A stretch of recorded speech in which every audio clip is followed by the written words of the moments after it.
और आज आप देखते हैं कि भारत का नौजवान आज इनके गलत फैसलों की वजह से गुस्से में है, आक्रोश में है। हम टीवी चैनल पर एक गए थे तो वहां पर मोहतरमा ने कहा, आप इसका खंडन करिए, मजम्मत करिए। हम बोले नहीं करेंगे। हमने जवाब दिया और फिर कह रहे तुमने उन नौजवानों को रोड पर क्यों लाया, तुमने उन नौजवानों को गुस्सा क्यों दिलाया। वो गरीब परिवार के बच्चे जो कर्जे लेकर कोचिंग हासिल करते हैं, एग्जाम लिखते हैं, 2019 से कोशिश कर रहे हैं। देश के प्रधानमंत्री ने उनके ख्वाबों को चुकनाचूर कर दिया।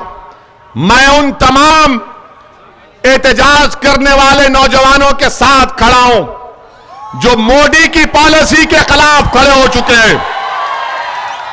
वो भारत के जिस किसी कोने में भारत की सुरक्षा के लिए लड़ रहे हैं, मैं उनको सलाम करता हूं और उनसे कह रहा हूं कि हम आपके साथ हैं। देश की इकोनॉमी को बर्बाद कर दिया, बर्बाद कर दिया।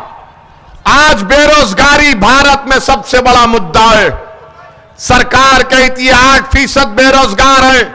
मैं कहता हूं कि 16-17% से ज्यादा भारत में बेरोजगारी है।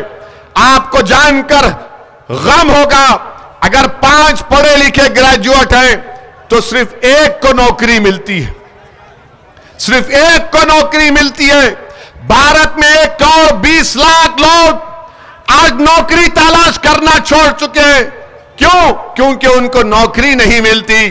देश के प्रधानमंत्री से जाकर आप पूछेंगे तो बोलेंगे पकौड़ा बेच लो। 2015 में मोदी ने कहा था कि मैं 2022 में 10 करोड़ नौकरियां दूंगा। Make in India, startup India, skill India, run India, sit India, क्या क्या कहा था। कितनी नौकरियां दी आपने? आज देश के प्रधानमंत्री कह रहे हैं भाजपा 10 लाख नौकरियां देंगी। अरे देश के प्रधानमंत्री क्यों झूठ बोल रहे हैं आप? क्यों झूठ बोल रहे हैं? क्या फरवरी 2022 में पार्लियामेंट के क्वेश्चन में ministry of personal Jitendra Singh ने जवाब दिया था?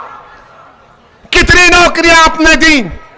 आपने जवाब में कहा था 8 लाख वैकेंसी है और आपने 8 साल में सिर्फ 70,000 नौकरियां गवर्नमेंट ऑफ इंडिया में दी। आप बताइए 2 साल में 10 लाख नौकरियां कहां से देंगे? 10 लाख नौकरियां नहीं है भारत सरकार के पास। भारत सरकार के पास 55 लाख नौकरियां हैं। देश के प्रधानमंत्री पैसा बचाना चाह रहे हैं। अरे युवा बेरोजगार हो गया है, गरीबी उसका मुकद्दर बन चुका है, कीमतें आसमान को छू रही हैं, पेट्रोल डीजल कहां कहां कितना बढ़ता जा रहा है, मगर देश के प्रधानमंत्री को इसकी फिक्र नहीं है। मेरे अजीज दोस्तों और बुजुर्गों, आप देखते हैं कि टीवी पर ये मोदी के चहीतों को बिठाया जाता है, फौज से रिटायर लोग बैठते हैं। मैं उनसे बड़ी हाथ जोड़कर अपील कर रहा हूं, आप इतना मत गिर जाओ कि उन गरीब बच्चों के मुस्तकबिल को बर्बाद कर दिया जाए जो टीवी पर बैठकर बड़ी बड़ी बातें कर रहे हैं। क्या तुमको पेंशन नहीं मिल रहा है? फौज से तुम रिटायर हुए, तुमको पेंशन मिलेगा। और ये जो गरीब परिवार के बच्चे, गांव के बच्चे, आदिवासियों के बच्चे जो फौज में जाते हैं, 17 साल मेहनत करते हैं ताकि उनको पेंशन मिले, अपनी जान को खतरे में डालते हैं ताकि उनको डियरनेस अलाउंस मिले, ग्रेचुइटी मिले और रिटायरमेंट के बाद मेडिकल उनको इंश्योरेंस मिले। ये टीवी पर बैठने वालों, तुम्हारा तो इंश्योरेंस है, तुम्हारा तो मेडिकल इंश्योरेंस है, मगर वो गरीब के बेटों का क्या होगा? मेरे अजीज दोस्तों और बुजुर्गों, ये गलत पॉलिसियां देश के प्रधानमंत्री कर रहे हैं।